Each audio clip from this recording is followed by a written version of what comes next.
In 1924, Eric Liddell, the Flying Scot, became the winner of the Olympic gold medal for the 400-meter race. It was an event he was neither suited for, given his racing form, nor favored. Suddenly, the champion, who had just been ridiculed throughout all Great Britain for turning down his opportunity to run the 100-meter race, became the most famous person in the British Empire. His story is told in the 1981 movie Chariots of Fire. A credit to the writer and director at the time, they made no efforts to hide his Christian faith. And how could they? Eric turned down the opportunity to run the 100 meters, a race that he was better suited for, because it was on a Sunday. And despite the pressure, he wouldn't cave in on what he held as a moral conviction. Many Christians love to quote one of Liddell's most famous lines from the movie, "God made me fast, and when I run, I feel his pleasure." And that's true. God did make him fast. But those words were never said by Liddell. They were written for the movie. Liddell's biographer tells us that what Liddell did say on more than one occasion was something different. God made me for China.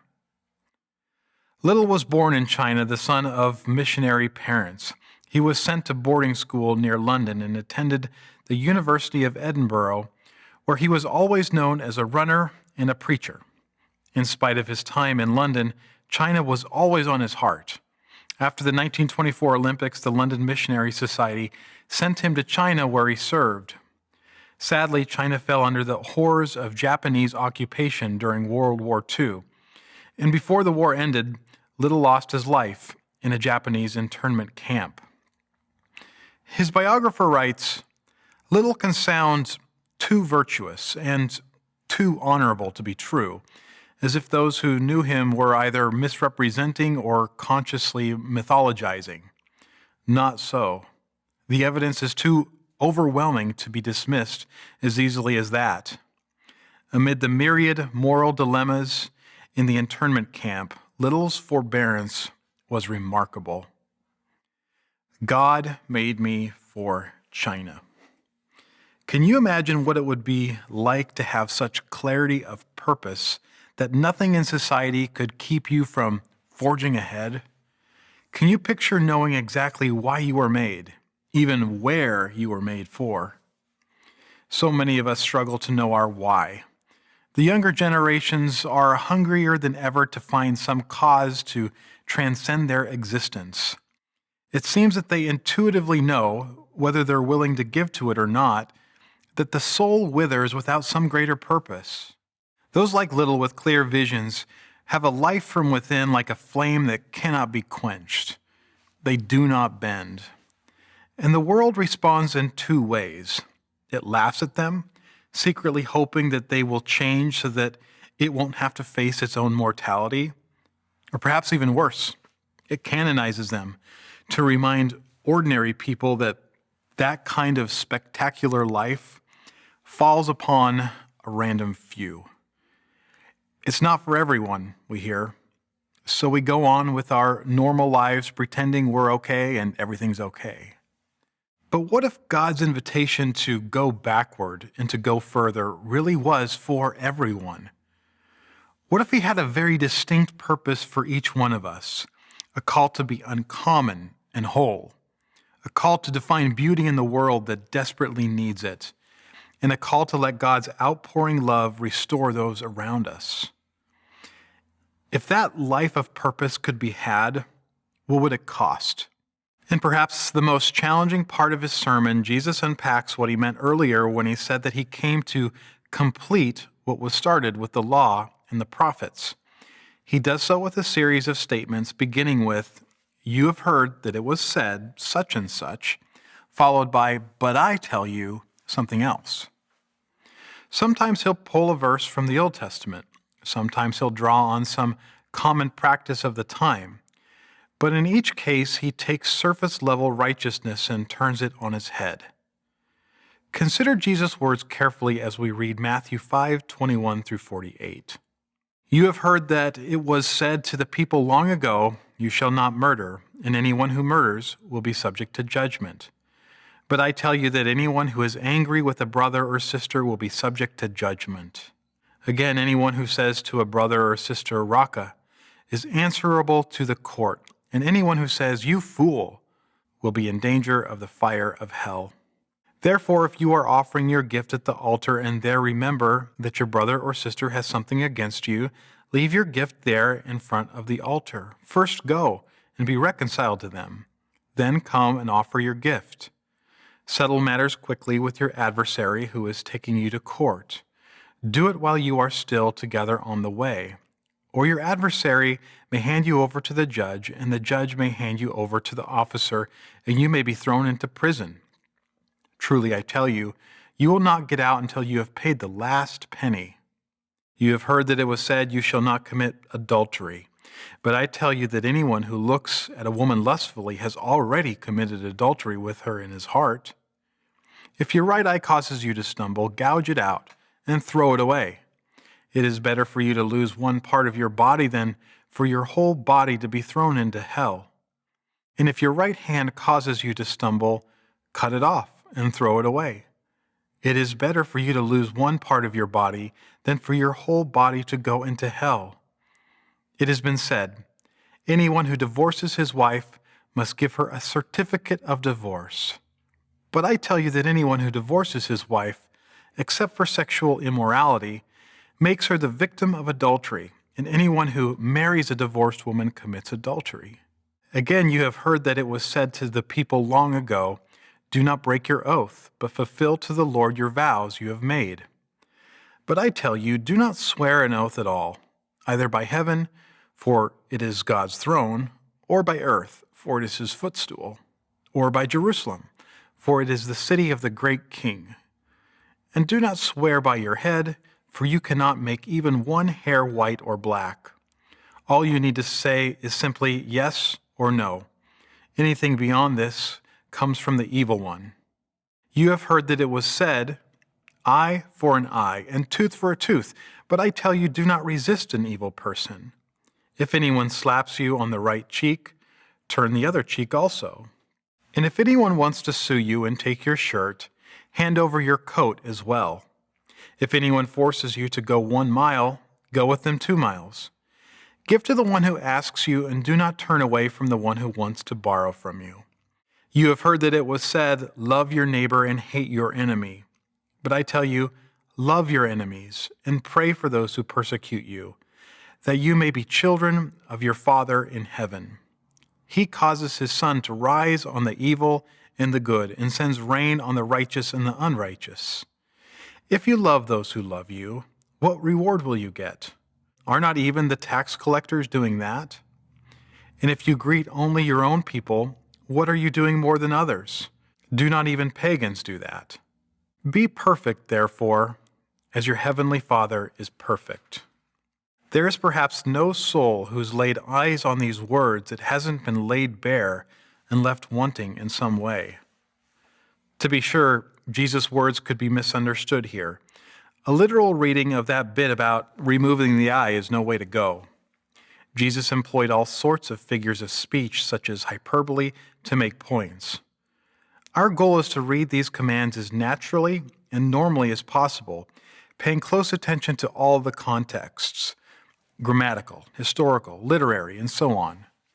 And surely there are some exceptions to some of these rules. Jesus includes cases of sexual immorality as an exception to his prohibition on divorce here, where that exception is unspoken elsewhere. If adultery breaks the marriage covenant, wouldn't other extremes, such as a murder attempt upon a spouse's life, be legitimate grounds for divorce too? Our goal should be to read these words naturally, but we must avoid the temptation to soften them to make them more palatable too. Some justify divorce by appealing to Matthew 5:28 as a definition of sexual immorality. Anyone who looks at a woman lustfully has already committed adultery with her in his heart. But such a broad reading causes his statement on divorce to lose its force. It's tempting to find a way out when confronted with these challenging statements, but an unrestrained imagination can cause one to miss the radical invitation this is. And yet not every attempt to consider an exception or tighten a reading is born out of fear or rigidity. Decent people disagree on some of these sensitive matters, and some of you may disagree with my thoughts on these matters too. We're all wrestling with how to best understand them, and there is no better way to do that than in a spirit of love that the passage calls us to practice by considering where each person is coming from, listening to their points of view, and giving space for a difference in opinion. Before we jump in, let's acknowledge that Jesus' sermon deals with a lot of uncomfortable language about judgment. It's designed to be that way, and we would be remiss to ignore it. But we'll return to that subject in a future lesson to give it the attention that it deserves. Let's take a closer look at some of the ways Jesus takes the law and the prophets further. In Matthew 5:21 through 22, Jesus warns his listeners that it's not just murder that will lead to judgment. Being angry with a brother or sister, calling them raka, which is an Aramaic term for numbskull, or calling them a fool, will all lead to the same result. In extending the consequences of murder to that of experiencing anger and name-calling, Jesus implies some relationship. It's not just the action that matters, it's the feelings and fighting words associated with it. But is it always wrong to be angry or to call someone out? Jesus was angry. The Apostle Paul challenged his readers to be angry and do not sin. And Jesus calls the scribes and Pharisees fools in Matthew 23:17. The key to understanding this may have to do with brothers and sisters, a distinction Jesus seems to clearly make in the following two illustrations where one conflict has to do with a brother or sister and the other with an opponent or adversary. Certainly, Jesus will close with an admonition to love our enemies. We should have the right attitude toward all people and desire their good, just as God does when He provides for all. But that doesn't mean that the community of God isn't sacred and that expectations aren't higher. The Apostle Paul seemed to make a similar distinction, saying, "Let us do good to all people, especially to those who belong to the family of believers."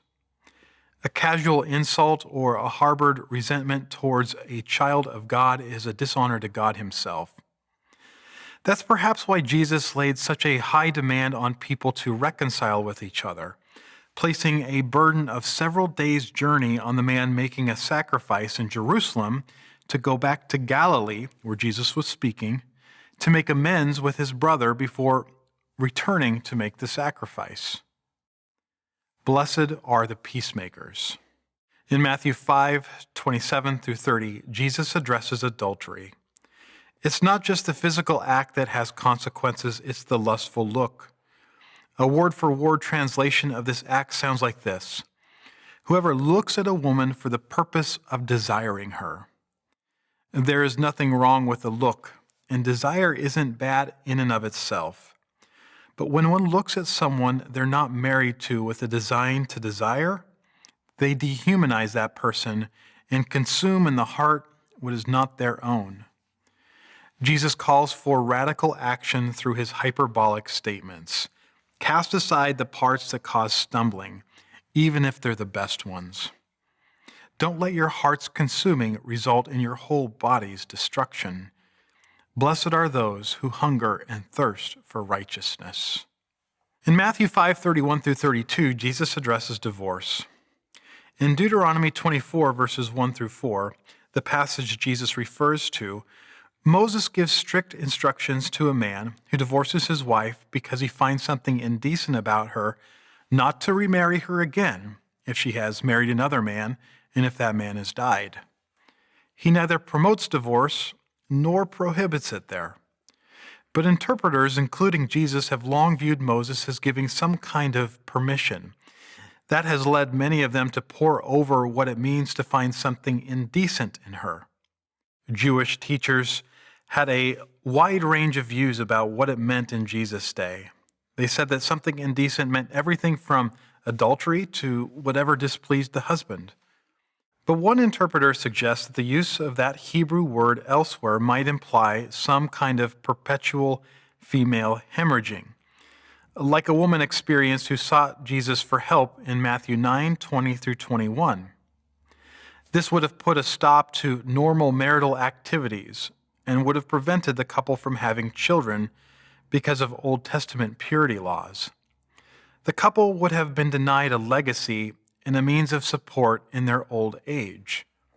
It's possible that in a scenario such as this, Moses gave the husband a way out of the marriage. It gave relief to a man who desperately hoped for children. But it could have been devastating for the wife. In a similar passage later, Jesus calls out those who have used the loophole. Moses permitted you to divorce your wives because your hearts were hard, but it was not this way from the beginning. In interacting with what Moses said, Jesus may be doing something remarkable. He is calling for humanization in one of the last places one might find it, in a marriage at the precipice of divorce. Yes, life didn't turn out to be what you expected when you married that woman, but she is a person. She has value. God gave her to you as one of the greatest gifts to cherish, no matter how hard that might be at times. She is still a gift and a responsibility to care for and protect. Jesus even goes so far as to put the responsibility of adultery that would be committed by the spouse in another marriage on the one who initiated the divorce. Putting aside certain exceptions, divorce dehumanizes. It turns people into problems and barriers to our unmet expectations. It's commonly estimated that half of all marriages end in divorce in the United States today. In some way or another, almost everyone has been touched by divorce. Just as Jesus invites spouses to extend mercy to each other, he would invite us to extend mercy to those who are divorced. These are really difficult issues, and they raise all sorts of challenging questions. What about abuse? Is that an implied exception? If so, what kind of abuse could be considered? Verbal abuse? This is just the tip of the iceberg on questions like these. Wherever you find yourself, I encourage you to wrestle with these difficult questions in a spirit of openness and grace. Maybe God is a challenge for you to hear in a difficult marriage. Maybe God is inviting you to heal and move on. Blessed are the merciful. In Matthew 5:33 through 37, Jesus addresses oaths. Although oath-making is less common now, it was commonplace in Jesus' day. Positive oaths were made throughout the Old Testament, but oath-making had gotten out of control. People were looking for loopholes in the language to avoid fulfilling their promises. We see this in Jesus' accusation toward the Pharisees and teachers of the law much later. You say, if anyone swears by the altar, it means nothing, but anyone who swears by the gift on the altar is bound by that oath. Instead of relying on special language that invoked curses they had no control over, Jesus invites them to say what they mean and follow through. Anything else, Jesus says, is from the evil one, the father of all lies. Blessed are the pure in heart. In Matthew 5:38 through 42, Jesus addresses vengeance. An eye for an eye and tooth for a tooth language was common for civil affairs in the Old Testament. Jesus truly takes the law further by allowing more damage instead of collecting just dues. Do not resist the person. If anyone slaps you on the right cheek, turn to them the other cheek also. Is this giving permission for violence? Is this abandoning self-defense? Lamentations 3:30 says, "Let him offer his cheek to the one who would strike him, and let him be filled with disgrace." The B line in Hebrew poetry often mirrors the A line in meaning. So the verse in Lamentations suggests that cheek slapping was perceived to be more of a tool for shaming instead of an act of violence. But still, to accept more shame in the midst of a slap and to give more when people take advantage of you is a call towards radical kindness, generosity, and humility. Blessed are the meek. Finally, in Matthew 5:43 through 48, Jesus addresses relationships to enemies. Wouldn't the previous statements on withholding revenge and giving more than what was unjustly asked for satisfy Jesus' command to love enemies? Well, not quite. On this point, many stumble. God's love, which is in Greek agape, is not simply an action or a stance as many have made it out to be. Certainly, when it's true, it acts. But God's love is affection. It's a disposition of the heart. In the Apostle Paul's most famous treatise on love, he says, "If I give everything I own, and if I give over my body in order to boast, but do not have love, I receive no benefit." If someone can sacrifice all they have for someone, even their very life, and they can do it without loving that person, love must be more than an action. For what greater gift can a person offer another than their own life? That's perhaps what makes this command so difficult. Despite the attempt of some to make love for one's enemy a simple well-wishing or right action, it's something deeper that takes place in the heart and ultimately bubbles forth in prayer for someone's good. Jesus' questions are compelling. If you love those who love you, what reward will you get? If you greet only your own people, what are you doing more than others? The answers are none and nothing. It's one of the most natural things in the world to surround ourselves with people we like and care for and devote our attention and energy to them. As much as we might not like to think so, that's only an investment in ourselves. The love of God is something bigger that cannot be contained. It finds its way outside and embraces anyone not on the basis of what they are, but on the prospect of what they can be. Blessed are those who are persecuted because of righteousness. The final command to close this part of the sermon is perhaps the hardest. Be perfect, therefore, as your heavenly Father is perfect. Some have said that the Sermon on the Mount is a testimony of our inability to match up to God's standards, which therefore drives us to God in our desperation for grace. While there is some truth to that idea, it depends too much on reading between the lines to support its case. Certainly, this command can't be taken at face value, can it? After all, 1 John 1:8 says that anyone who claims to be without sin is a liar. But perhaps the key is viewing perfect as less of a command and more like an invitation to begin a process that starts on the inside and goes further than the law and the prophets ever demanded. Perhaps being perfect is more about giving your whole self to a process of transformation. In Matthew 19:16-22, a rich young man came to Jesus and asked him what he needed to do to inherit eternal life. Jesus asked him if he had kept the commandments and listed a sample of the 10 when the man asked which ones. The man said that he had kept them all. But Jesus continued, "If you want to be perfect, go, sell your possessions and give to the poor, and you will have a treasure in heaven. Then come follow me." This wasn't a common practice for Jesus to tell people to give away all of their money to the poor. When the tax collector Zacchaeus received Jesus into his house, he promised to give back to those he had cheated fourfold and also to give half of what he owned to the poor. But it wasn't all that he owned. And Jesus still responded to him by saying, "Today salvation has come to this house." Jesus wasn't asking the rich young man to give away all his money. He was asking him to give all of himself.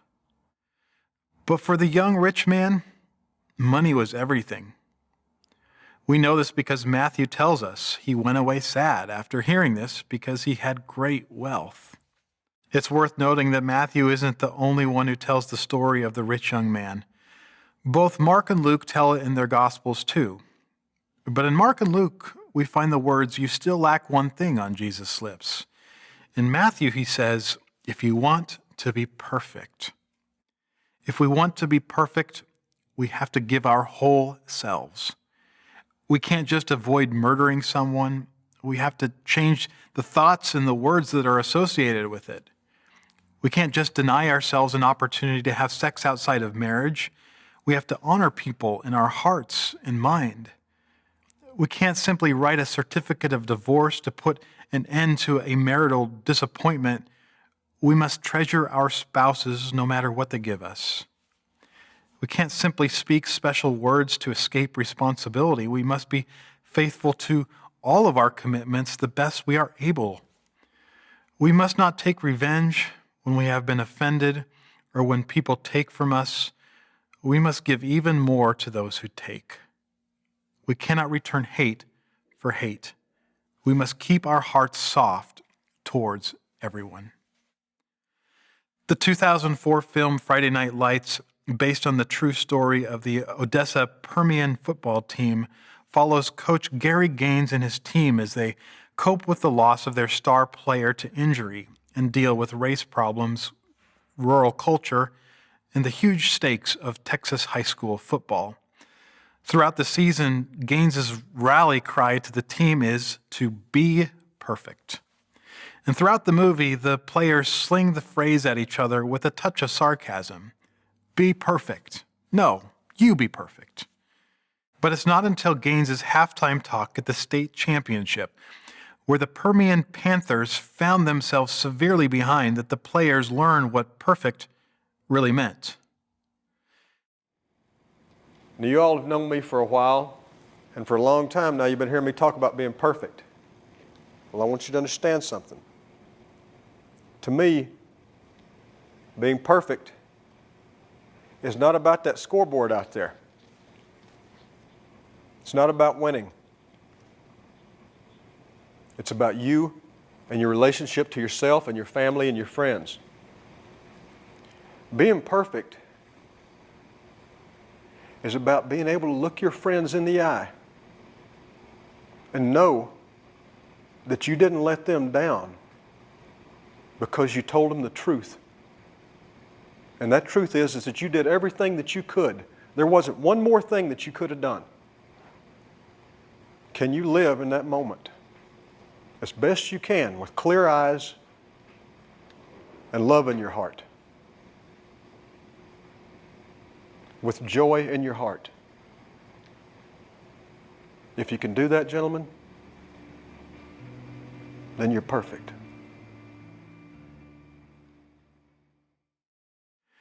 Being perfect is an invitation to love truly from the heart as we live this new and unordinary but beautiful life one day at a time.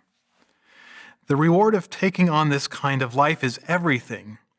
It's the blessed life that sees true belonging, comfort, freedom, wholeness, forgiveness, transcendence, and honor realized. But the cost is everything too. There is no part of our lives that it doesn't touch and that it doesn't ask us to give. There is no part that we can hide. There is no way to practice this on the surface. When the world holds back, Jesus invites us to give everything. But with the promises in store, would we really have it any other way? Can you imagine yourself slowly setting aside some painful wound from a family member to be restored to them again? Can you see yourself laying down the burden of years of resentment? Can you envision a relationship with your spouse where your love grows stronger for them in ways you'd never expected? Can you see yourself shining like the stars in the sky for the next generation to give them something stable to cling to when the world keeps bending? Chances are God did not make you for China, but God did make you for His glory. He made you to display His wonder and mystery through a beautiful life lived from the inside out, a whole life. It will cost you your everything, but you'll get His everything in return.